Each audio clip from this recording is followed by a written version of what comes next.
Hello बच्चों, कैसे हो आप लोग। तो हम लोग कहाँ तक कर लिए थे। अच्छा, हम लोग है ना एसिड बेसन सॉल्ट कर रहे थे। ओके, बस है ना। और हम लोग है ना ये भी डिस्कस किए थे कि हम मेटलर्जी के चैप्टर्स को भी अपलोड करेंगे, बट किसी रीजन बस हम नहीं कर पाए। बट डेफिनेटली हम लोग कल के आज कौन सा डे है, ट्यूसडे है ना, वेडनेसडे को हम डेफिनेटली अपलोड कर देंगे विदाउट एनी प्रॉब्लम। जरूर से अपलोड करेंगे। ओके, सॉरी फॉर दैट कि हम लोग अपलोड नहीं कर पाए। हम लोग क्या अपलोड नहीं कर पाया, ठीक है। तो बच्चे हम लोग है ना एसिड के है ना प्रिपरेशन को देख लिए थे, ठीक है। तो हम लोग अब मूव कर रहे हैं towards next part, that is physical property and after then chemical properties. And after doing this physical and chemical properties, हम लोग का जो एसिड वाला पार्ट है वो कंप्लीटली डाइंड हो जाएगा। देन लोग बेस की तरफ मूव कर जाएंगे, ठीक है। तो हम लोग आ रहे हैं प्रॉपर्टीज पे।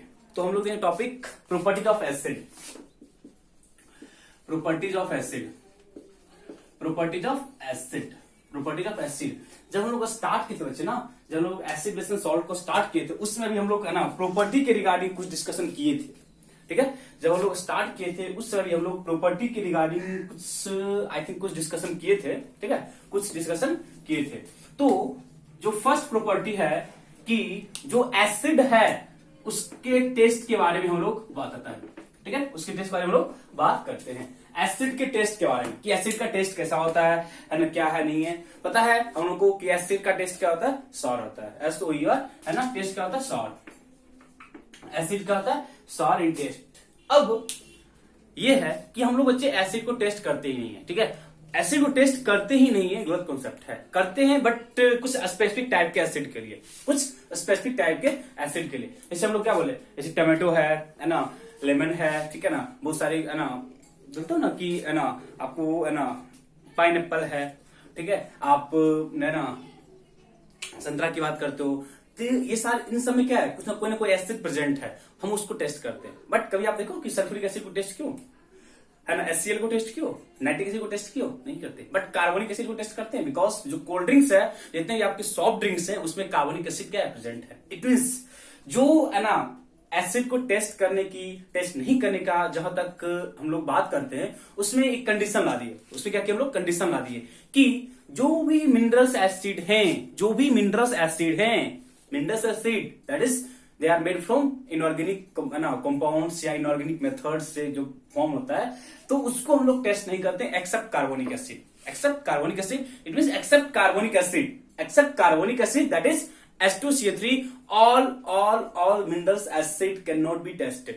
All carbonic acid cannot be tested because of their corrosive nature। मतलब ना कि है ना बहुत ही है ना, बोलते ना यदि कभी वो है ना जब स्किन को टच करता है तो वहां भी क्या होता है, आपको है ना सेंसेशन हो जाएगा, बर्निंग सेंसेशन होता है। मतलब इस कारण बस हम उसको क्या करते हैं, टेस्ट नहीं कर पाते, ठीक है ना। बट जितने भी ऑर्गेनिक एसिड हैं, है दे आर टेस्टेड, मतलब उनका टेस्ट क्या होता है, सार होता है। उसी को देख के ना बताया कि एसिड का टेस्ट कैसा होता है, they are sour in test. किसको टेस्ट किया, जो भी ऑर्गेनिक एसिड्स हैं, जो भी ऑर्गेनिक एसिड्स हैं उनको क्या किया, टेस्ट किया। तो क्या बोला, जो एसिड्स हैं they are sour in taste, but जो टेस्टिंग प्रॉपर्टी है they are not applicable for all acid, they are applicable only for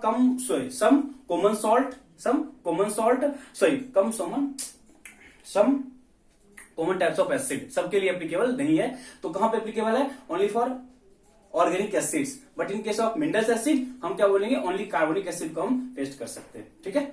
तो क्या लिखो, लिखना acids are sour in test, acids are sour in taste and only minerals acid and only organic acids and only organic acids and only organic acids and only organic acids are tested and only organic acids are tested in mineral acid only carbonic acid can be tested and in mineral acid only carbonic acid is tested and in organic acid in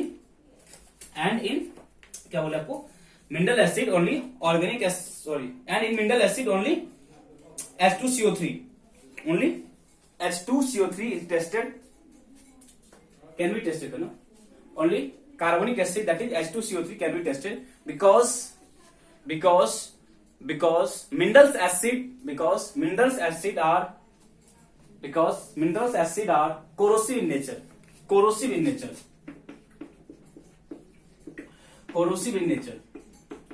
Because of its corrosive nature they cannot be tested.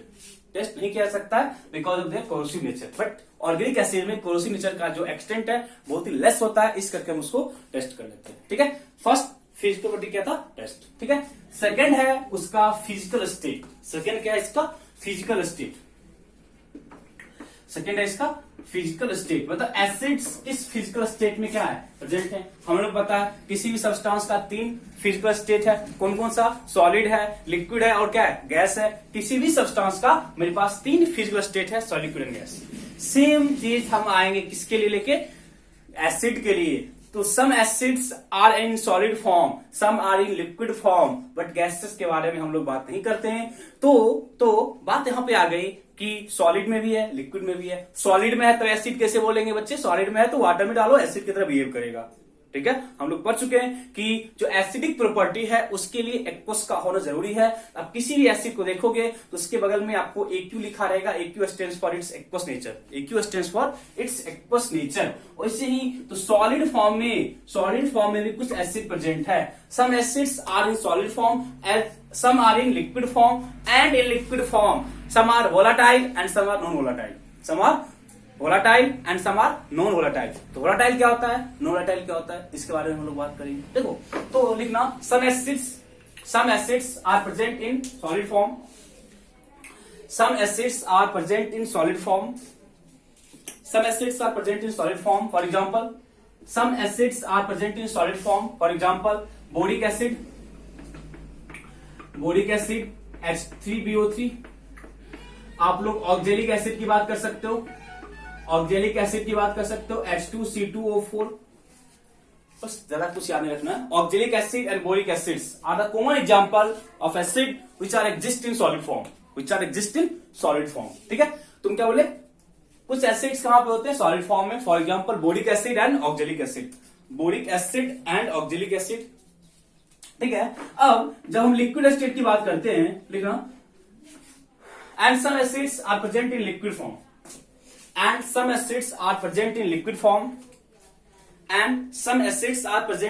Form. इसी लिखना in liquid form acids are characterized in 2 other parts. In liquid form acids are characterized in 2 part.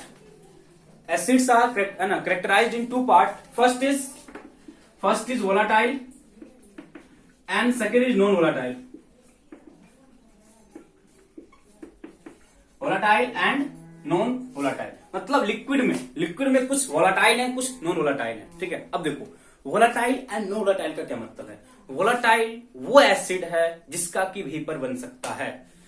Volatile वो acid है जिसका कि vapour बन सकता है. And non volatile वो एसिड है जिसका कि वेपर नहीं बन सकता है. It means volatile which form vapour कब फॉर्म करेगा? जब बॉयल होगा. वेपर कब फॉर्म करेगा बच्चे? जब बॉयल होगा. जल्दी बोले हाँ या ना. वेपर का फॉर्म करता है जब, तो वाटर वेपर का फॉर्म किया at 100 डिग्री सेल्सियस जब बॉयल करता है. वैसे क्या बोलेंगे? हर एक एसिड का अपना बॉइलिंग पॉइंट होता है. तो उस बॉइलिंग पॉइंट पे बॉयल करता है. उस बॉइलिंग पॉइंट पे इसका वेपर फॉर्म होता है. But some acids are non volatile. It means which do not form vapor are called non-volatile acid. It means vapor form करने की टेंडेंसी और वेपर फॉर्म नहीं करने की टेंडेंसी पे हम एसिड्स को 2 पार्ट में कैरेक्टराइज कर लिए. One is called volatile, another is called non-volatile. It means अब कॉमन सेंस की बात है बच्चे. वेपर कौन फॉर्म करेगा? जो जल्दी बॉयल कर जाएगा. इट मींस किसी भी एसिड का बॉइलिंग पॉइंट नॉर्मल होगा वहां पे वेपर फॉर्म करने की टेंडेंसी क्या होगी? ज्यादा होगी. तो हम एक चीज आप बोल रहे हैं कि जो सल्फ्यूरिक एसिड है बच्चे H2SO4, इसका जो बॉइलिंग पॉइंट है ना वो 380 डिग्री सेल्सियस है. कितना? 380 डिग्री सेल्सियस है. बहुत ज्यादा है. तो इसको क्या बोलते हैं? क्या होगा, मोस्टली नॉन वोलेटाइल होगा, क्योंकि इतना टेम्परेचर मेंटेन करना which is not practically possible, which is not practically possible. Therefore, we can say that H2SO4 is liquid non-volatile acid. Is it liquid non-volatile acid? Is a liquid non-volatile acid. तो पूछेगा क्यों? Because of its high boiling point. और भी reason है बच्चे, क्योंकि ये भी रीजन है कि जो सल्फ्यूरिक एसिड है उसमें बॉन्ड बहुत स्ट्रॉन्ग होता है। यदि बॉन्ड बहुत स्ट्रॉन्ग है, जब उसको तुम बॉयल करोगे तो उसके बॉन्ड्स का ब्रेकिंग पॉसिबल नहीं होगा। यदि उसकी बॉन्ड का ब्रेकिंग पॉसिबल नहीं होगा तो उसका बॉयल करना पॉसिबल नहीं होता है। There are various conditions behind its nature, that is either it is volatile or not, but simply अभी के लिए हम ये बोल सकते हैं कि because of its boiling point, जो कि आपके बुक में है, जब आप लोग सल्फ्यूरिक एसिड के बारे में स्टडी करोगे तो वहां पे आपको दिया हुआ है because of its volatile nature, because of its boiling point which is 380 degree Celsius, हम मोस्टली क्या बोलते हैं, जो सल्फ्यूरिक एसिड है they are non volatile। और वोलाटाइल में क्या बोलोगे, HCl है, HNO3 है, तो H2CO3 है, these are the volatile acid, these are the liquid volatile acid। It means acids को जब हम दो पार्ट में कैरेक्टराइज किए, one is called solid, another is called liquid. Solid में boric acid and oxalic acid common example आप याद रखना, एंड इन लिक्विड हम दो पार्ट में है ना क्लासिफाई किए, one is called volatile, other is called non volatile. Volatile में क्या बोले, इन वोलाटाइल, क्या बोले जल्दी से बोलो, जिसका की वेपर फॉर्म हो सकता है, जिसका की वेपर फॉर्म हो सकता है, एंड इन नॉन वोलाटाइल, जिसका वेपर फॉर्म नहीं होगा। क्यों नहीं होगा, because of because of high boiling point या because of a strong force of attraction between its atoms। Okay, तो उतना बॉन्डिंग आप लोग पता होगा, तो नहीं पता है कोई दिक्कत नहीं है, बट है ना according to your syllabus advance में आप लोग करते होगे तो वहां तक हमको नहीं जानना है, बस इतना याद रखना because of it's boiling point. ये भी एक रीजन है जो कि एक इफेक्टिवली है ना इस चीज को एक्सप्लेन कर देता है। ठीक है, तो ये इसका फिजिकल स्टेट था, ये क्या था, इसका फिजिकल स्टेट था। नेक्स्ट हम लोग है ना कभी क्या बोलता है कि इफेक्ट ऑफ स्किन, मतलब कि है ना इफेक्ट ऑन स्किन, मतलब कि एसिड्स का स्किन पे क्या इफेक्ट होता है, बहुत बेकार इफेक्ट होता है, पता है ना। एसिड जो ही आपको स्किन को टच करता है जलन सा होता है, क्या होता है, जलन सा होता है। जलन सा क्यों होता है, because of its corrosive nature. मतलब जितने भी एसिड्स हैं, जितने भी मिनरल्स एसिड हैं, they are corrosive in nature. It means they effect skin, except लिखना effect on skin, third property है इफेक्ट ऑन स्किन। क्या बोलेंगे, लिखना all mineral acid except all mineral acid except carbonic acid, all mineral acid except carbonic acid, all mineral acid except carbonic acids are, all mineral acid except carbonic acid are corrosive in nature। It means they affect electricity, it means it affect skin, देखो common सा example है, देखो concentrated sulphuric acid, मतलब concentrated है, it means यहाँ पे जो acid का अमाउंट है बहुत ज्यादा है। जब एक कॉन्सेंट्रेटेड सल्फ्यूरिक एसिड है, जो ही स्किन को टच करता है तो स्किन पे जहां टच करता है ना वहां पे ब्लैक हो जाता है, वहां पे क्या होता है, ब्लैक कलर आता है। जो ही जहां पे स्किन को टच किया, एक सिंगल ड्रॉप भी आएगा ना तो वो स्किन का पार्ट क्या होता है, ब्लैक कलर हो जाता है। एकदम है ना कॉन्सेंट्रेटेड HNO3 की बात किए, ये क्या करता है, येलो कर देता है। जहां पे स्किन को टच किया, जहां पे स्किन को टच करता है वहां पे क्या होता है, येलो कलर हो जाता है, येलो कलर हो जाता है। एकदम कॉन्सेंट्रेटेड HCl की बात किए, ये अंबर कलर होता है, AMBER, ये क्या होता है, अंबर कलर का हो जाता है। इट मींस हर एक एसिड का एक कोरोसिव नेचर है, दैट इज जब भी है ना आपके स्किन को टच करेगा तो वहां पे ये स्किन के डिफरेंट कलर को है ना डिफरेंट कलर का कर देता है। इट मींस हर एक का नेचर अलग अलग है, हर एक का स्ट्रेंथ अलग अलग है, हर एक का स्ट्रेंथ क्या अलग अलग है। तो कभी आपको पूछेगा नहीं कि इसका कलर ऐसा क्यों हो गया, बस इतना लिखना है ना, जो भी है ना एसिड्स हैं they are corrosive nature, because of its corrosive nature वो स्किन को क्या करता है, इफेक्ट करता है। कैसे इफेक्ट किया तो हम देख लिए, कुछ बेसिक एग्जांपल्स हैं जो कि प्रैक्टिकली किया गया। आपको इसको थ्योरेटिकली है ना कैसे है इसको है ना प्रैक्टिकल तुम लोग मत करने बैठ जाओ ना घर में एसिड्स को लेके आपके स्किन पे टच कराना, ठीक है।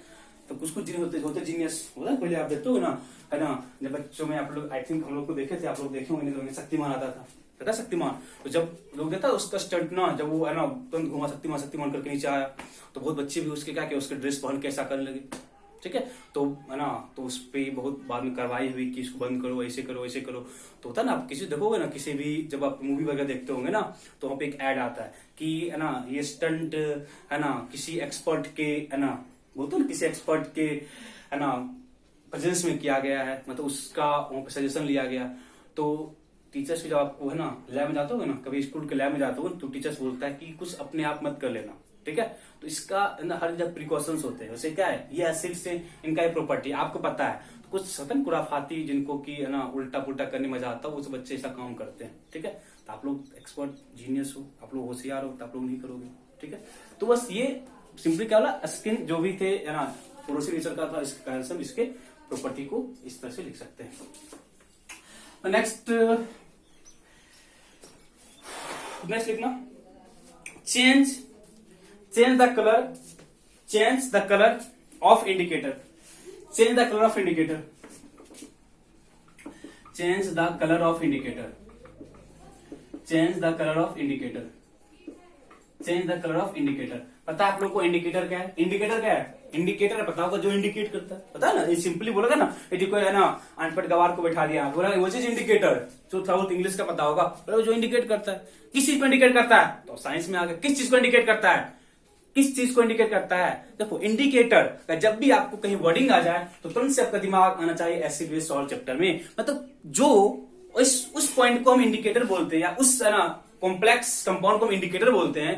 कि तो इंडिकेटर बहुत सारे पॉइंट जगह यूज करते हैं केमिस्ट्री में, वॉल्यूमेट्रिक टाइटेशन होता है वहां पे इंडिकेटर होता है, बहुत सारे पॉइंट्स हैं तो वहां पे हम यूज करते हैं। बट यदि हम सिंपली अप टू दिस है ना क्लास या अप टू दिस लेवल हम बोले व्हाट इज इंडिकेटर, तो सिंपली हम ये बोलेंगे वो सब्सटेंस जो एसिड या बेस के सेपरेट कलर के थ्रू हमको बताता है कि ये एसिड है और ये क्या है, बेस है। कोई एसिड है और कोई क्या है, बेस है। तो जो इंडिकेटर है मोस्टली क्या है ना, बहुत सारे इंडिकेटर्स क्या है, नेचुरल है, कुछ क्या होते हैं लेबोरेटरी में फॉर्म होते हैं। तो बहुत सारे इंडिकेटर्स हैं, बहुत सारे इंडिकेटर्स हैं। यदि हम इंडिकेटर्स को डिफाइन कर जाए, लिखेंगे ना कॉम्प्लेक्स, लिखना complex substance, complex substance that acquire, complex substance that acquire separate color, complex substance that acquire separate color in acidic, separate color in acidic and basic medium। मतलब कॉम्प्लेक्स एक complex substance है जिसका के separate colour है in acidic और इन basic medium, in acidic और इन basic medium, ठीक है। तो फर्स्ट है लिटमस, लिटमस इंडिकेटर कहां से आता है नहीं आता है उतना आपको नहीं जानना है। लिटमस एक नेचुरल इंडिकेटर है, लिटमस का एक है ना नेचुरल इंडिकेटर है, लिचेंस वगैरह होता है कुछ ना, बहुत प्लांट है जहां से मिलता है, उतना हमको डीप नहीं समझना है, आपको हिस्ट्री में पूछेगा। Litmus is a natural indicator, litmus is a natural indicator. इसका एक स्पेसिफिक प्रॉपर्टी है, इसका क्या एक स्पेसिफिक प्रॉपर्टी है, जब कभी भी ब्लू लिटमस मेरे पास आएगा, ब्लू लिटमस पे यदि एसिड आएगा तो उसका कलर क्या होता है, रेड हो जाता है। मतलब ये इस लिटमस इंडिकेटर की प्रॉपर्टी है, इस लिटमस इंडिकेटर की प्रॉपर्टी है। हाँ इंडिकेटर क्या है, एक ना कोई कंपाउंड है जिसका की एक सेपरेट कलर होता है एसिडिक और बेसिक मीडियम। तो उस इंडिकेटर में एक इंडिकेटर क्या है, लिटमस, एक क्या इंडिकेटर, लिटमस। तो जब भी मेरे पास रेड लिटमस आता है, यदि इसके सामने बेस आ गया तो उसका कलर क्या होता है, ब्लू। आप लोग आई थिंक 8th क्लास में लोग किए होंगे आप लोग, ठीक है। तो बस ऊपर से आपको बता के निकल जाएंगे। लिटमस एक है ना सब्सटेंस है जिसका एक सेपरेट कलर होता है in acidic and basic medium. उस इंडिकेटर में फर्स्ट इंडिकेटर मेरे पास लिटमस है, लिटमस एक नेचुरल इंडिकेटर है। जब कभी मेरे पास रेड लिटमस है तो ब्लू हो जाता है, it means there is basic medium. But if blue litmus is converted into red, it means it is a acidic medium. Okay, तो रेड लिटमस यदि मेरे पास रेड लिटमस है बच्चे, वहां पे हम एसिड को लेके आ गए, कोई इफेक्ट नहीं होगा। यदि मेरे पास ब्लू लिटमस है, वहां पे हम बेस को लेके आ जाएंगे, कोई इफेक्ट नहीं होगा। तो कुछ जीनियस बच्चे इस चीज को मत बोल देना, हर क्या एक प्रॉपर्टी है उसके थ्रू आपको चलना है। ब्लू को रेड एसिडिक, रेड को ब्लू बेसिक, इतना ही समझ होगा।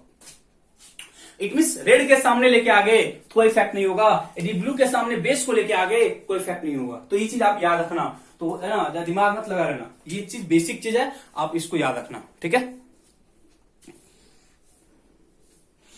जल्दी से करो,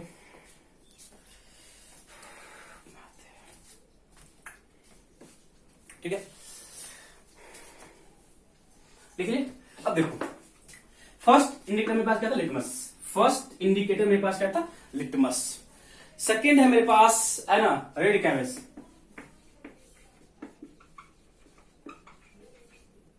ये भी क्या है, एक नेचुरल इंडिकेटर है।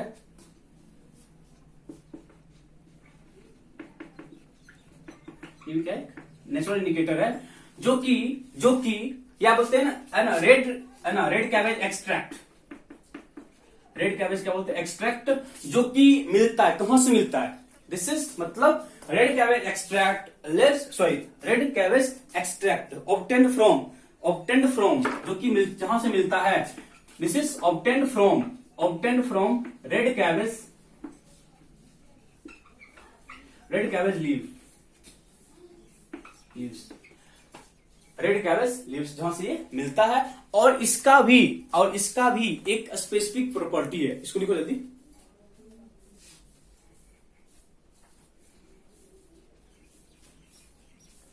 ठीक है, अब क्या बोलता है कि इसका क्या मतलब, ये कैसे है ना डिटेक्ट करेगा कि कोई है ना मेरे पास जो मीडियम है वो एसिडिक मीडियम है या मेरे पास बेसिक मीडियम है। मतलब रेड कैवेज कैसे डिटेक्ट किया कि आइदर मीडियम इज एसिडिक और बेसिक, तो रेड कैवेज के थ्रू हम लोग मीडियम को डिटेक्ट कर जाते हैं। तो बोलता क्या है, यदि इफ इट रिमेन्स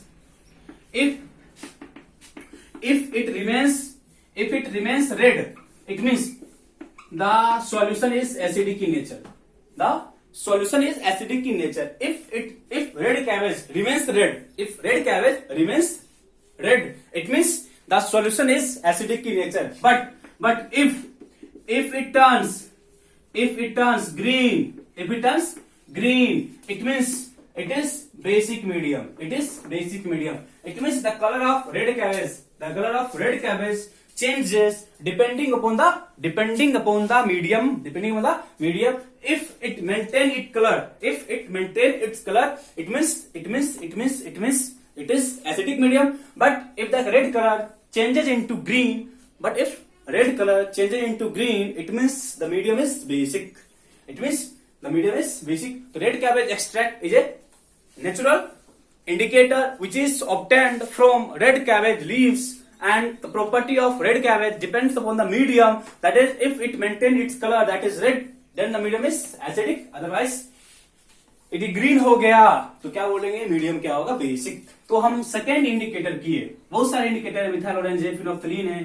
तो एक बार आप अपने बुक से भी जाना, गो थ्रू हो जाना इंडिकेटर्स के बारे में। लास्ट कंप्लीट कर लेते हैं लोग, है ना, ऑल फैक्ट्री लिखा रहेगा,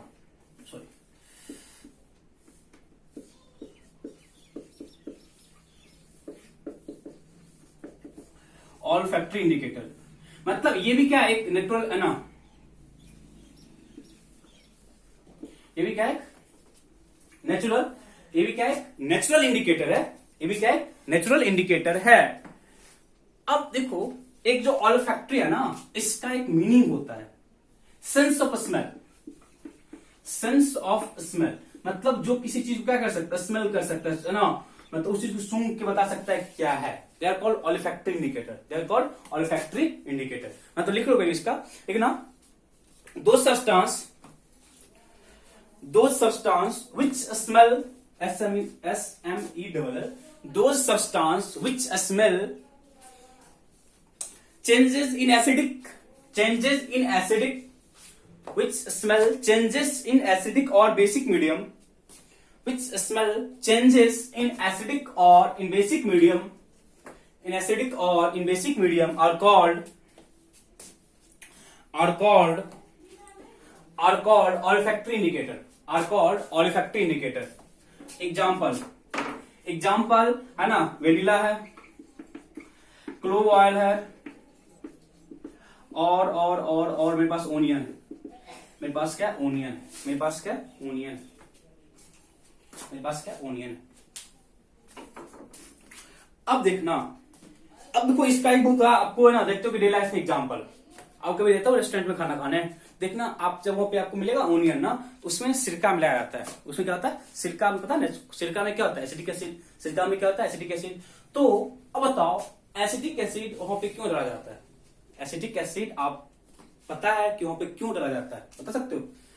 एसिटिक एसिड बच्चे इसलिए डाला जाता है कि जो ओनियन है उसका अपना जो स्मेल है वहां पे प्रेजेंट रहे, जो ओनियन है जो उसका स्मेल है वो वहां पे क्या रहे, प्रेजेंट रहे, इसलिए हम लोग क्या करते, सिरका का यूज करते। अब बताओ ये चीज क्या, इट मीन्स आप ये बोल सकते हो कि जब ओनियन है एक ऑलिफैक्टरी इंडिकेटर है, ओनियन क्या है, ऑलिफैक्टरी इंडिकेटर है, यदि ओनियन एक ऑलिफैक्टरी इंडिकेटर है तो जब उसमें एसिड को हम डिजोल्व किए, जब उसमें एसिड को पुट किए तो उसका जो स्मेल है वो मेंटेन है या चेंज किया।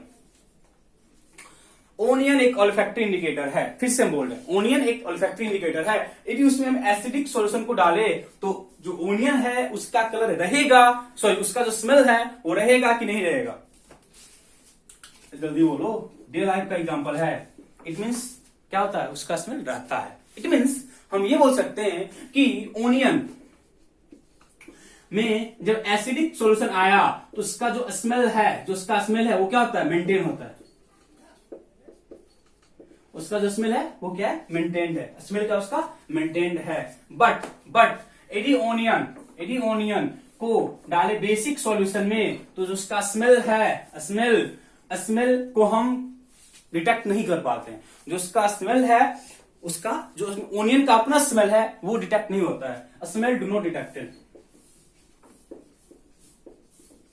स्मेल जो उसका है वो हम डिटेक्ट नहीं कर पाते हैं, स्मेल को हम लोग डिटेक्ट नहीं कर पाते हैं। इट मीन्स जो ऑलिफैक्टरी इंडिकेटर है, हम क्या बोले, ऑलिफैक्टरी का मतलब होता है सेंस ऑफ स्मेल, मतलब जो स्मेल के थ्रू जिसको हम की पहचानते हैं, तो हम क्या बोले, मेरे पास बहुत सारे ऑलिफैक्टरी इंडिकेटर हैं, क्लोव ऑयल है एंड वेनिला है, ओनियन है। हम ओनियन का एग्जाम्पल है बच्चे, ओनियन को हम लोग डे लाइफ से कोरिलेट किए, यदि ओनियन में हम एसिड को डालेंगे तो उसका जो स्मेल है वो मेंटेन रहता है, बट यदि हम ओनियन में बेस को NaOH को डालेंगे तो उसका जो स्मेल है वो क्या होता है, चेंज कर जाता है। It means these are the property of olfactory indicator and these are the property of indicators, these are the property of indicators. Methyl orange है, फिनोल्फिन है, इन सब चीजों को एक बार आप लोग अपनी बुक से गो थ्रू जरूर हो जाना। कभी कभी यदि इंडिकेटर से क्वेश्चन आ गया तो आप ये मत बोलना कि हम नहीं किए हैं, और पता है आप लोगों को कि जो चीज आप नहीं पढ़ के जाओगे बच्चे, क्वेश्चन वहीं से आने वाला है।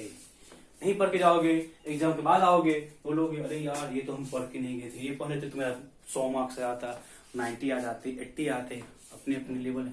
ठीक, लास्ट प्रॉपर्टी है, acids are electrolyte in nature, acids are electrolyte in nature. Last property है, acids are electrolyte in nature, it means it conduct electricity, acids are electrolyte in nature, acids are electrolyte in nature, it means it conduct electricity, it means it conduct electricity in their aqueous solution, it means it conduct electricity in their aqueous solution, acids are electrolyte, it means it conduct electricity in their aqueous solution। तो जब हम electrolysis करेंगे बच्चे तो इस चीज को और भी हम अच्छे से एक्सप्लेन करेंगे, जब हम लोग इलेक्ट्रोलाइसिस करेंगे तो हम इन चीजों को भी और भी अच्छे से एक्सप्लेन करने वाले हैं। ओके, हम लोग आते हैं नेक्स्ट, दैट इज इसके केमिकल प्रॉपर्टीज पे, केमिकल प्रॉपर्टीज पे। Okay the next chemical properties of acid, chemical properties of acid, chemical properties of acid. देखो फर्स्ट उसमें एसिड का केमिकल प्रॉपर्टीज लिखना, first reaction with active metal, first reaction with active metal, reaction with active metal, reaction with active metal, it means जो भी metal, देखो हम एक word यहां बोले, जो भी मेटल, इट मीन्स हर एक मेटल, जो भी मेटल, इट मीन्स जो कोई भी मेटल एसिड के साथ रिएक्शन करेगा वो अपना सॉल्ट फॉर्म करेगा, अलोंग विथ सॉल्ट ये क्या करेगा, H2 गैस क्या करेगा, इवॉल्व करेगा। जो भी एसिड, जो कोई मेटल एसिड के साथ रिएक्शन करता है and after reaction it form its salt along with क्या, hydrogen, along with hydrogen. It means हर एक मेटल ये रिएक्शन शो नहीं करता है, हर एक मेटल ये रिएक्शन शो नहीं करता है, कुछ स्पेसिफिक मेटल्स हैं। अब कौन सा मेटल करेगा, कौन सा मेटल नहीं करेगा, वो डिपेंड करता है इसके एक्टिविटी सीरीज पे। मतलब जो मेटल्स हैं उनका जो रिएक्टिविटी सीरीज है, उस रिएक्टिविटी सीरीज के बेस पे हम ये बोलते हैं कि ये मेटल H2 गैस इवॉल्व करेगा और ये मेटल H2 गैस इवॉल्व नहीं करेगा, मतलब रिएक्टिविटी सीरीज। उस पे हम आते हैं। लिखो, इसको लिख लियो ना। अब लिखना फर्स्ट पॉइंट करके, लिखना व्हेन एक्टिव मेटल करना, when active metal react with acid, react with dilute करना, when active metal react with dilute acid, it form its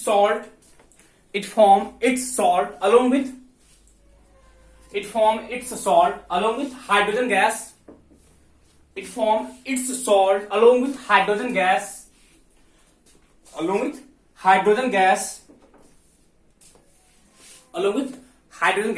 आगे इसमें लिखते जाओ, आगे कंटिन्यू करो। The presence of hydrogen is detected.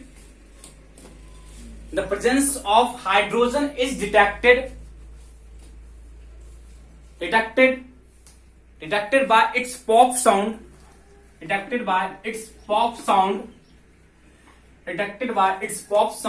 When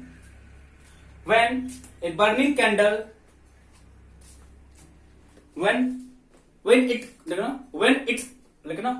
comes in contact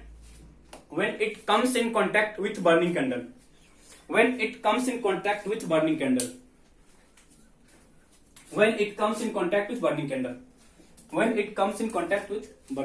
देखो, मतलब कभी कभी आपको पूछेगा कि कोई मेटल है, उससे हम इस गैस को पास कराए और जो गैस उससे हम इस एसिड को पास कराए, जिस एसिड को पास कराए, आफ्टर पासिंग एसिड वहां से कुछ गैस निकल रहा है, उस गैस का वो गैस पॉप साउंड के साथ जलता है। इसका ये मतलब हुआ कि वहां जो गैस है वो हाइड्रोजन गैस है। याद रखना, हाइड्रोजन गैस हमेशा पॉप साउंड के साथ फट फट फट करके जलता है। ठीक है, ये फर्स्ट हो गया इसके रिएक्शंस के बारे में। अब आगे लिखना सेकेंड पॉइंट, लिखना आगे इसी में लिखना ओनली एक्टिव मेटल, हम ऊपर एक वर्ड यूज किया एक्टिव मेटल, उसका क्या मीनिंग लिखना, only active metal that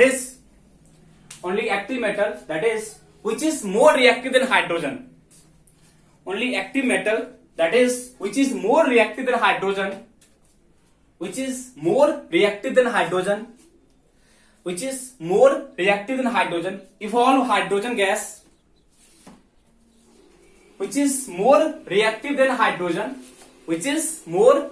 than hydrogen, evolve hydrogen gas, evolve hydrogen gas with dilute acid. Evolve hydrogen gas with dilute acid.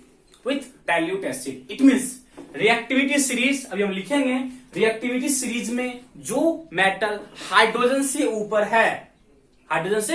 है, वही क्या करेगा H2 गैस इवॉल्व करता है with dilute acid. बट इसमें लिखो आगे, but metals below hydrogen in activity series, metals below hydrogen in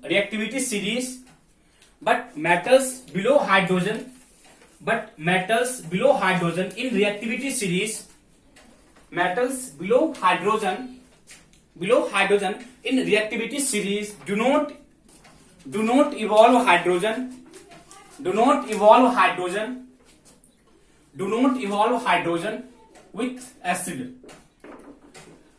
evolve hydrogen with acid.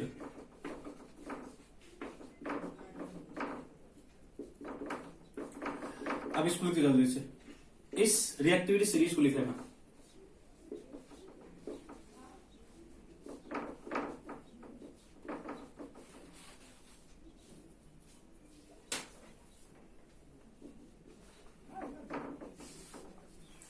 इस रिएक्टिविटी सीरीज को आप जल्दी से लिखो। एजी के बाद बच्चे है ना, एजी के बाद आप लोग को नहीं दिख रहा होगा, एजी के बाद एयू है और लास्ट में प्लेटिनम। एजी के बाद एयू है और लास्ट में क्या है, प्लेटिनम। तो आपको किसी मेटल के नाम में तो प्रॉब्लम नहीं है ना। First lithium, potassium, barium, sodium, calcium, magnesium, aluminium, zinc, iron, nickel, tin, lead और हाइड्रोजन। मतलब ये जो है ना, इतने जो मेटल हैं, these are active metals and below hydrogen these are non active metal, मतलब वो एक्टिव मेटल नहीं है बिकॉज इसके पास टेंडेंसी नहीं है H2 गैस इवॉल्व करने का विथ एसिड। देखो बच्चे, बस यही रिएक्शन इंपॉर्टेंट है, आपको इलेक्ट्रोलाइसिस चैप्टर में आएगा, हर जगह ये रिएक्शन आने वाला है, तो इसको बस आप लोग याद रखना। रिएक्टिविटी सीरीज है, आप लर्निंग है ना, एक दो बार लिखोगे आपको अपने आप याद हो जाएगा, प्रैक्टिस करते करते आपको याद हो जाएगा। देखो इट मींस जो भी मेटल हाइड्रोजन के ऊपर है, जो भी मेटल हाइड्रोजन के ऊपर है, वो with acid H2 gas evolve करेगा। वो क्या करेगा? With acid H2 gas evolve करेगा। फॉर एग्जाम्पल, किसका एग्जाम्पल ये Na प्लस HCl क्या बनेगा? NaCl प्लस H2 आप लोगों को आता है ये रिएक्शन लिखने के लिए। रिएक्शन कैसे लिखा जाता है वो समझो, हम हर जगह नहीं बताएंगे। मतलब एसिड H2 गैस इवॉल्व कैसे करता है, इसके पीछे का क्या रीजन है? एसिड H2 गैस इवॉल्व कैसे करता है, इसके पीछे का क्या रीजन है, समझो। देखो आप इतना कुछ हम एसिड में पढ़ चुके हैं बच्चे, जब हम इतना कुछ एसिड में पढ़ चुके हैं तो हमको ये पता है कि acid is a source of H plus ion. बताओ जल्दी से, हाँ या ना, जल्दी से बताओ, हाँ या ना। Acid is a source of H plus ion, it means यहाँ पे H प्लस है और Cl नेगेटिव है। बताओ हाँ या ना। यहाँ पे H प्लस है और Cl माइनस है, पता है यहां तक? गुड। और यहां पता है तो आपको ये भी पता है कि मेटल हमेशा इलेक्ट्रॉन का लॉस करता है। मेटल हमेशा इलेक्ट्रॉन का लॉस करता है। यदि मेटल इलेक्ट्रॉन का लॉस करता है तो Na प्लस और ये बनेगा। पता जल्दी से, किसी को प्रॉब्लम है? यदि मेटल इलेक्ट्रॉन का लॉस करता है तो Na पॉजिटिव और इलेक्ट्रॉन फॉर्म करेगा। तो जो ही ये प्रॉपर्टी होगा, जो ही ये कुछ होगा, NH1Cl के साथ आएगा और NaCl फॉर्म कर लेगा, NH1Cl के साथ आएगा NaCl फॉर्म कर लेगा। और जो H प्लस था वो इलेक्ट्रॉन गेन किया, क्या फॉर्म कर लिया? Hydrogen gas. जो H प्लस था वो तुरंत से इलेक्ट्रॉन गेन किया, बैलेंसिंग हम लोगों को आती है, बैलेंसिंग कर लिए तो क्या बोले, यहां से H2 गैस इवॉल्व हुआ। तो इसके पीछे का रीजन है, ये क्या इसके पीछे का रीजन है कि H2 गैस इवॉल्व कैसे होता है। तो H2 गैस इवॉल्व कैसे होता है, क्या बोलेंगे कि H प्लस इन एसिड, क्या बोलेंगे? H plus in acid gain H plus in acid gain किसको किया? Electron which is obtain from metal. H plus in acid gain electron which is obtain by metal. जो ही H plus electron gain किया, क्या form किया? Hydrogen. जितने भी metal acid के साथ H2 गैस इवॉल्व करता है बच्चे, हर एक के पीछे का यही रीजन है, यही है। तो आपको यहां तक बताओ, हम बहुत सारे रिएक्शन लिख सकते हैं, तो आप एक बार प्रैक्टिस करने की बात है, हम लिखते हैं रिएक्शन, आप उसको कंप्लीट करो। देखो जल्दी से, है ना, सोडियम प्लस H2SO4, जल्दी से लिखो, है ना। मैग्नीशियम प्लस H2SO4, जल्दी से लिखो, है ना। Al प्लस HCl लिखो जल्दी से, ठीक है, जो भी है ना। जिंक प्लस H2SO4, तो हम देखना हर में क्या है? मेटल है ना। मेटल के सामने क्या है? एसिड है। कौन सा एसिड है? डाइल्यूट एसिड है। तो यहाँ पे क्या होगा? एक्वस होगा। यहाँ भी क्या होगा? एक्वस होगा। यहाँ भी क्या होगा? एक्वस होगा। और यहाँ भी क्या होगा? एक्वस होगा। जब हर जगह एक्वस है, इसमें से डाइल्यूट एसिड है। मेटल प्लस एसिड क्या बनना है? सॉल्ट। जो एसिड है उसी का कोरस्पॉन्डिंग सॉल्ट बनेगा। इट मीन्स हम हर जगह वो नहीं लिखेंगे क्योंकि आपको पता है। तो सोडियम प्लस सल्फ्यूरिक एसिड क्या बनेगा? Na2SO4 और H2 गैस क्या होगा? इवॉल्व हो जाएगा। तो जिन सज्जन को ये नहीं पता है उनके लिए हम ये बोल रहे हैं कि 2H positive plus SO4 2 negative नहीं पता है तो आप लोग एसिड बेस्ड सॉल्ट का सेकेंड लेक्चर या फर्स्ट लेक्चर देखो, वहां पे हम आपको ये बता रहे हैं कि किस तरह से एसिड का डिसोसिएशन होता है। H2SO4 डायबेसिक एसिड है, 2 स्टेप में H+ का लॉस करेगा। जब तुम ओवरऑल कंबाइन करोगे तो मिलेगा 2H positive plus SO4 2 negative. I think आपको पता है, जीनियस वर्ड, ठीक है। तो यहां भी क्या होगा? MgSO4 प्लस H2 यहाँ पे AlCl3 प्लस H2, नीचे zinc sulphate plus H2, zinc sulphate plus H2. These are the active metals because it evolved hydrogen. From acid. Active बोले इसलिए, because it has tendency to evolve hydrogen from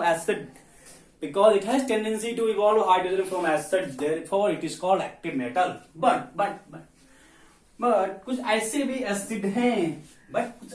acid हैं जिनके पास ये tendency नहीं है कि वो हाइड्रोजन गैस इवॉल्व कर सकता है, और वो एसिड है जो इसके नीचे लाई करते हैं, दैट इज जो हाइड्रोजन से लेस रिएक्टिव है. For example copper Hg, Ag, Au and platinum. These are the metals which lie below hydrogen in activity series. Ag hydrogen के नीचे है. If it lies below hydrogen, it means they are less reactive than hydrogen. यदि hydrogen से less reactive है, it means इसके पास hydrogen gas form करने की tendency नहीं है. It means copper Hg, Ag और Hg है या प्लेटिनम है.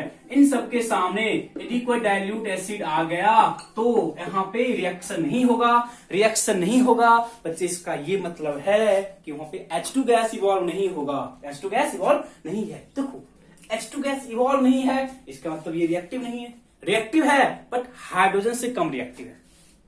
कॉपर भी रिएक्टिव है, हर चीज रिएक्टिव है, बट ये क्या है, उससे कम रिएक्टिव है.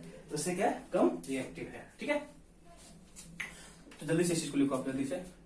मतलब कहीं पूछेगा आपको कौन H2 गैस इवॉल्व करेगा, कौन H2 गैस इवॉल्व नहीं करेगा, तो इसके पीछे का रीजन है क्या, आप बोलना अकॉर्डिंग टू रिएक्टिविटी सीरीज. जो मेटल हाइड्रोजन के ऊपर है they form H2 gas, but जो नीचे है वो H2 गैस फॉर्म नहीं करता है. ये रिएक्टिविटी सीरीज है. प्रैक्टिस करते करते आपको याद हो जाएगा. जब कभी आप केमिस्ट्री क्लास लगाओ तो आप एक बार देख के लगाओ कि क्या था रिएक्टिविटी सीरीज. आपको डेफिनेटली 2 क्लास के बाद याद हो जाएगा. बहुत सारे ट्रिक्स हैं बट हम ट्रिक्स नहीं बताएंगे. ट्रिक्स इसलिए नहीं बताएंगे क्योंकि आप लोग केमिस्ट्री पढ़ रहे हो. आप लोग कोई है ना होता है कि हम लोग हिस्ट्री या कुछ नहीं पढ़ रहे हैं. ठीक है. मेटल से हर की अपनी प्रॉपर्टी है, उसके थ्रू आप डेफिनेटली याद करोगे. ठीक है. अब हम एक चीज को बताते हैं कि होता क्या ना बच्चे, जो नाइट्रिक एसिड है, नाइट्रिक एसिड एक स्ट्रॉन्ग ऑक्सीडाइजिंग एजेंट है. OA stands for oxidizing agent. Nitric acid एक स्ट्रॉन्ग ऑक्सीडाइजिंग एजेंट है. जब नाइट्रिक एसिड एक स्ट्रॉन्ग ऑक्सीडाइजिंग एजेंट है तो इसका ये मतलब है कि बच्चे कि nitric acid because of its strong oxidizing nature क्या करता है, जो हाइड्रोजन फॉर्म हुआ by the reaction of metal with acid, उस हाइड्रोजन को वाटर में लेके जाता है, उस हाइड्रोजन को वाटर में कन्वर्ट करता है. हम एक चैप्टर है आप लोगों को पढ़ना नाइट्रिक एसिड, वहां पे हम नाइट्रिक एसिड के प्रॉपर्टी को बहुत ही अच्छे से एक्सप्लेन करेंगे. अभी हम एसिड बेस कर रहे हैं, बस हम एक लिमिटेड पार्ट को करके यहां से बाहर निकल जाएंगे. तो लिखो because of a strong oxidizing nature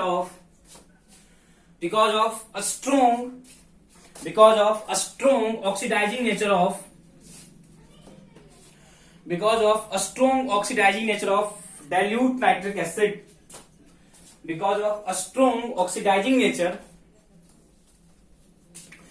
of a strong oxidizing nature of dilute nitric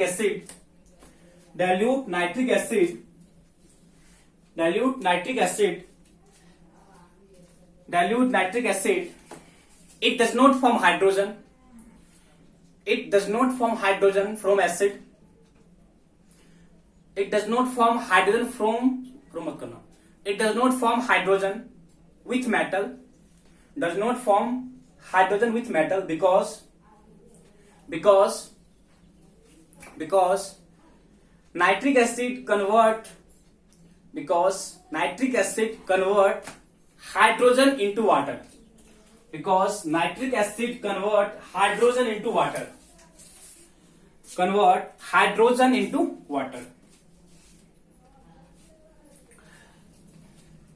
देखो एक रिएक्शन ऐसे होता है ना, देखो इसे जिंक है, जिंक प्लस HNO3 है, जिंक प्लस यहाँ बनता है जिंक नाइट्रेट, यहाँ क्या बनेगा आपको zinc nitrate plus NO2 plus water बहुत सारे रिएक्शंस हैं, कभी NO2 बनता है, कभी N2O बनता है, कभी NO बनता है, कैसे कब क्या बनता है वो सब देखेंगे नाइट्रिक एसिड वाले पार्ट में, ठीक है। तो सिंपली क्या होता है, यहाँ पे H2 गैस इवॉल्व होना चाहिए था, but because of its strong oxidizing nature जो H2 बनेगा वो कहां चला जाएगा, वाटर में। जो H2 बनता है वो कहां जाता है, वाटर में। इस करके हम ये बोलते हैं कि nitric acid H2 gas evolve नहीं करता है, nitric acid H2 gas evolve नहीं करता है। But there are some metals for example Mg and Mn. But there are some metal, for example, manganese and magnesium. It has tendency to evolve hydrogen.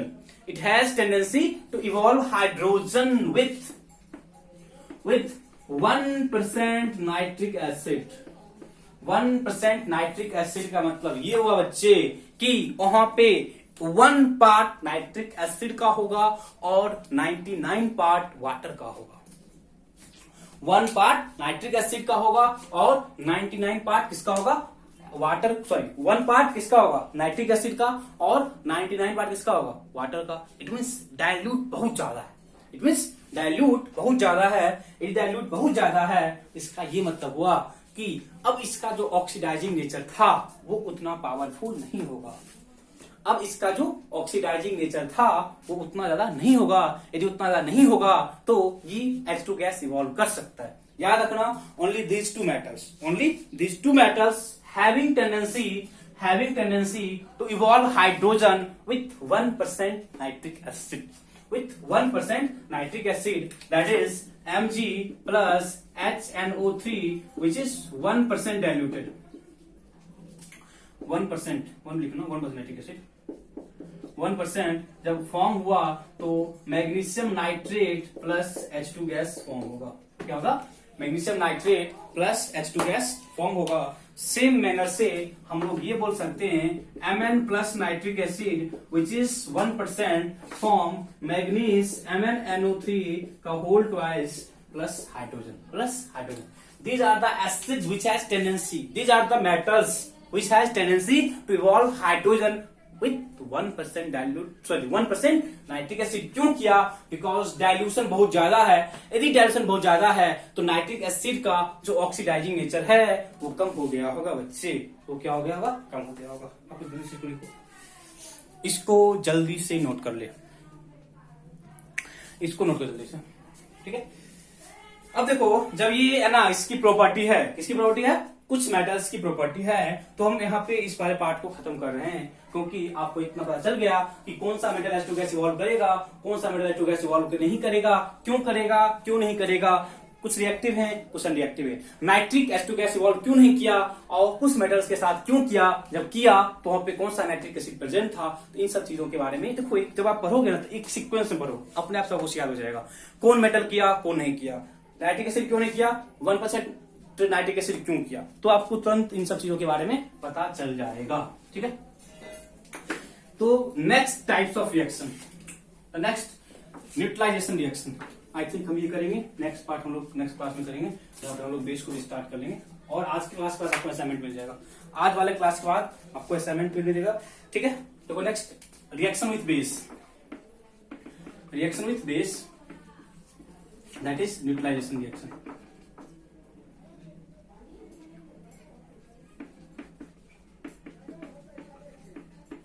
Neutralization reaction.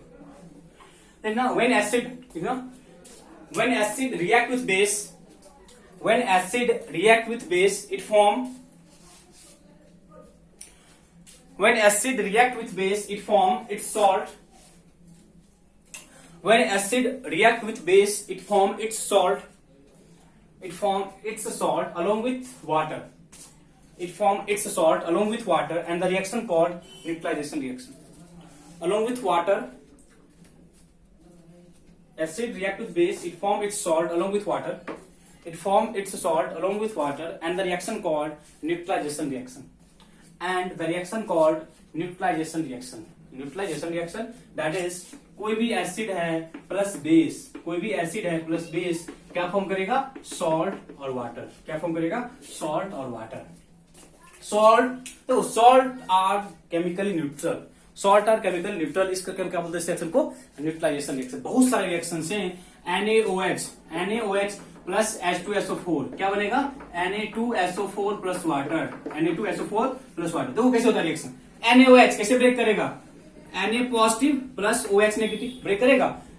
H2SO4 2H positive plus SO4 2 negative.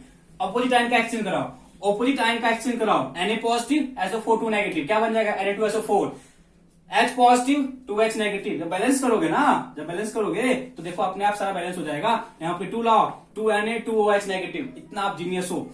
2H positive 2H negative क्या बनेगा? 2 water. देखो reaction balance है, check करो reaction balance है कि नहीं। Reaction balance है। Acid plus base क्या बनेगा? Salt plus water. कुछ भी लिखो कहीं भी। AlOH का होल थ्राइस प्लस H3PO4। जल्दी से लिखो रिएक्शन। AlOH का होल थ्राइस प्लस H3PO4 क्या बनेगा? अरे बताओ जल्दी से, कैसे ब्रेक करेगा? Al3 positive plus 3OH negative कैसे ब्रेक करेगा? 3H positive plus PO4 3 negative. H3PO4 is a triprotic acid. H3PO4 is a triprotic acid क्या बनेगा? AlPO4 बनेगा, ये बनेगा ना। Aluminium phosphate plus 3 water, aluminium phosphate plus 3 water. जब आप बैलेंस करने के लिए जाओगे एक बार चेक कर लो कि बैलेंस ही है। 3 4 3 7 4 3 7 बैलेंस रिएक्शन। देखो बैलेंस रिएक्शन, बैलेंस है। रिएक्शन लिखने में मास्टरी होना चाहिए, रिएक्शन आपको लिखने के लिए आना चाहिए। ठीक है, कुछ भी लिख लो। कॉपर, चलो इतना है ना, प्रैक्टिस कर देते हैं आपको। कुछ भी लिख लो, ठीक है। MgOH का होल ट्वाइस, MgOH का whole twice plus plus plus H3PO3 बताओ क्या बनेगा? और MgOH का होल ट्वाइस प्लस H3PO2 बताओ जल्दी से, दोनों में क्या बनेगा? दोनों में क्या बनने वाला है? दोनों में क्या बनने वाला है जल्दी से बताओ। अरे बच्चे जल्दी से बता। देखो हम बताए थे इसकी जो बेसिसिटी है वो क्या होती है? 2 होती है, और इसकी जो बेसिसिटी है वो 1 होती है। इसका ये मतलब है कि ये 2 हाइड्रोजन का लॉस करेगा और ये 1 हाइड्रोजन का लॉस करेगा। बताओ जल्दी से। इट मीन्स इसका जो ब्रेकिंग होगा बच्चे 2H positive plus HPO3 negative 2 negative. बताओ बताओ, किसी को डाउट है यहां तक? 2 H प्लस का लॉस किया और ये एक ही H प्लस का लॉस करेगा H2PO4 H2PO3 माइनस। बताओ जल्दी से, जल्दी से बताओ, कोई दिक्कत है? ब्रेकिंग इस तरह से हम क्यों किए? Because of it's basicity, because of it's basicity हम इसका ब्रेकिंग इस तरीके से कराते हैं। और यहां तक पता है यहां ब्रेकिंग कैसे होता है? Mg2 plus plus 2OH negative. ठीक है, तो आयंस का एक्सचेंज कराओ, यहां जाएगा तो बनेगा क्या? MgHPO3 plus H2O। बैलेंसिंग आप खुद से करो। Mg2 positive plus 2OH negative, breaking कराओ खुद से, बनेगा वाटर। और साथ में Mg H2PO2 का होल ट्वाइस, Mg H2PO2 का होल ट्वाइस। जल्दी से बताओ, किसी को डाउट है? अकॉर्डिंग टू देयर बेसिसिटी हम ये सारा काम कर रहे हैं। बेसिसिटी क्या होता है? Number of replaceable H plus ion in their aqueous solution, number of replaceable H plus ion in their aqueous solution. According to that हम ये रिएक्शन किए, क्योंकि H प्लस का loss according to its basicity होती है। H plus का loss is according to its basicity. Okay, चलो हम कुछ और करते हैं। देखो हम थोड़ा सा अब चेंज करेंगे मैनर, रिएक्शन का मैनर चेंज की। Copper oxide plus H2SO4, copper oxide plus H2SO4। अब बोलोगे कि अब क्या हुआ? अब क्या हुआ? कुछ नहीं हुआ, बताओ क्या हुआ? सर आप तो बोले थे एसिड प्लस बेस है, आप तो बोले थे एसिड प्लस बेस है, बट यहाँ पे तो आप ऑक्साइड ले आए। हम बोले थे एसिड प्लस बेस है, बट यहाँ पे ऑक्साइड आ गया। हम बोले थे एसिड प्लस बेस, बट आगे आ गया ऑक्साइड। अरे कॉमन सेंस यूज करो। Metallic oxides are basic in nature, तुरंत से इसका बेस बना लो।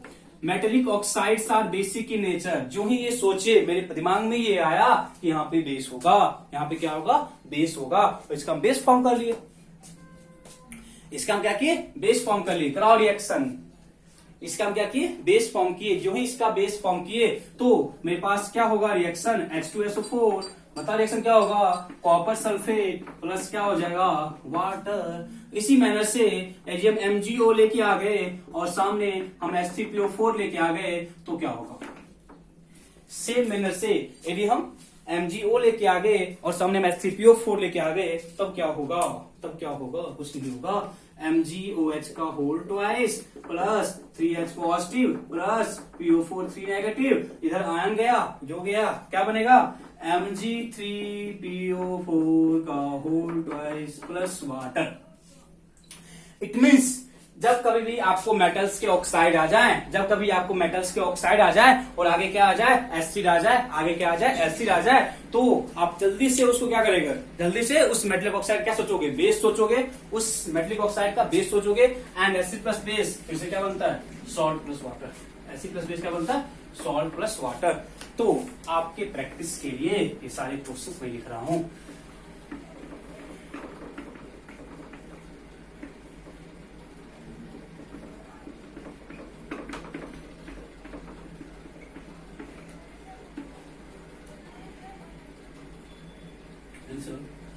ये आपको होमवर्क है, जल्दी से करो।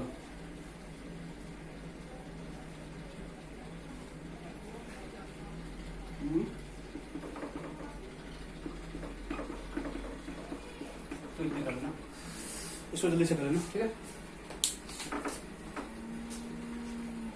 इसको जल्दी से करो, यहीं पे जल्दी से करो इसको, ठीक है। देखो क्या इसका आंसर है, Cl2 प्लस वाटर, सबका आया, बैलेंसिंग कर लेना, Al3PO4 का होल, Al3PO4 सॉरी Al3 पत्री, ठीक है, साथ में क्या आएगा वाटर, यहाँ पे क्या बना Na2SO4 प्लस वाटर। जल्दी से मैच कर लो, आ रहा है कि नहीं, ठीक है। अब देखो, अब एक और प्रॉब्लम आ गया। अब कोई बोला कि SO3 प्लस NaOH, अब भी न्यूट्रलाइजेशन रिएक्शन है कि नहीं, बताओ जल्दी से, is it a neutralization reaction और नॉट। देखो जो ही ये आया इसको सोचो, ये किसका ऑक्साइड है, ये आपको नॉन मेटलिक ऑक्साइड है। जो ही ये नॉन मेटलिक ऑक्साइड है, दिमाग में स्टक कराओ कि इसका जो एसिड था, हम लास्ट क्लास में लिखे थे बच्चे, इसका जो एसिड था वो H2SO4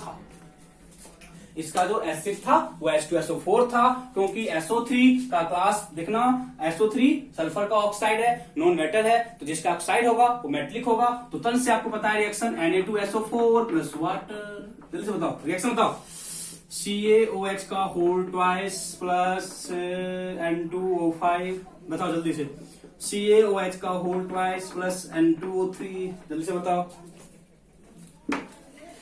बताओ, ठीक है। अब देखना एक बहुत इंटरेस्टिंग सा क्वेश्चन है, हम लिखते देखो MgOH का होल ट्वाइस प्लस हम लिखे NO2, जो ही आप ये क्वेश्चन सॉल्व कर लिए, देन आपको एसिड बेस का reaction salt plus water form करता है। इन चीजों का एक कंप्लीट आइडिया आपको डेफिनेटली आ जाएगा, आने वाला है। देखो प्रीवियस क्लास में हम लोग किए थे N2O5 का एसिड, N2O3 का एसिड और NO2 का एसिड। जल्दी से आप लोग खुद करो, पहले आप लोग खुद करो, देन हम कराएंगे। पहले खुद करो क्या होगा, अरे यार N2O5 का एसिड क्या होगा, HNO3, इसका एसिड HNO3, और इसका जो एसिड होगा HNO2 भी होगा और HNO3 भी होगा, लास्ट क्लास में बताए थे कि एनर्जी नाइट्रोजन +4 स्टेट में है, दोनों डिस्प्रपोर्शनेट करता है +3 और +5 में। अब बताओ, अब तो सिंपल सा क्वेश्चन हो गया बच्चे, कैल्शियम नाइट्रेट CaNO3 का होल ट्वाइस प्लस वाटर, यहाँ क्या बनेगा HNO2 होगा, सॉरी HNO2 क्या बनेगा, CaNO2 का whole twice plus water. Balancing आप जरूर करोगे, हम लास्ट क्लास में भी आपको देते बैलेंसिंग करने के लिए, बैलेंसिंग आपको खुद करना है। और बताओ यहाँ पे क्या बनेगा, यहाँ पे दोनों सॉल्ट नहीं बनेगा, MgNO3 का होल ट्वाइस प्लस वाटर, दोनों सॉल्ट बनेगा, क्योंकि जो NO2 है उसके पास ये टेंडेंसी है कि दो टाइप का एसिड फॉर्म किया, दो टाइप का एसिड फॉर्म किया, one is called nitrous acid, other is called nitric acid, one is called nitrous acid, other is called nitric acid. तो depending upon the nature of acid, depending upon the nature of acid हम ये बोल सकते हैं कि यहाँ जो है ना सॉल्ट फॉर्म होगा वो दो टाइप का सॉल्ट फॉर्म होगा। ओके बच्चे, तो हम अब किसी भी टाइप के न्यूट्रलाइजेशन रिएक्शन को कर सकते हैं, आपको कोई प्रॉब्लम नहीं होना चाहिए। ठीक है, यहां तक आप लोग रिवाइज करो। नेक्स्ट क्लास में हम लोग एसिड वाले पार्ट को डेफिनेटली खत्म कर लेंगे। देखो बच्चे, थोड़ा सा है ना लेंथी लेके जाना पड़ता है, क्योंकि आपको रिएक्शंस, आप ऐसा नहीं कि हम एक रिएक्शन करा के आपको छोड़ देंगे, क्योंकि यदि रिएक्शंस करने हैं तो हम हर टाइप के रिएक्शंस को, अब ये जो रिएक्शन है बच्चे, ये जेईई मेंस में आया रिएक्शन है। ठीक है, तो लॉजिक तो यही से है, लॉजिक यही से है, लॉजिक यहीं से है, बस उसको इम्प्लीमेंटेशन करना होता है। यदि इम्प्लीमेंटेशन करना आ गया तो आप कोई जेईई, आईआईटी और नीट ऐसा कोई एग्जाम होता नहीं, आप उसको इजीली क्रैक ऑन कर सकते हो। ओके, रिवीजन करो, असाइनमेंट्स मिलेगा उसको सॉल्व करो, और असाइनमेंट्स बच्चे प्रॉपर हमको मिलने चाहिए। आपको असाइनमेंट सबमिट करने का पता है मीडियम किस तरह से हम ऐप पे सबमिट करते हैं। लास्ट वार्निंग है, आप असाइनमेंट सबमिट नहीं करोगे आपके पेरेंट्स को बच्चे कॉल आएगा। ठीक है, मोबाइल पे नहीं भेजना है, व्हाट्सएप नहीं करना है, आप ऐप पे उसको अपलोड करोगे। Okay, thank you.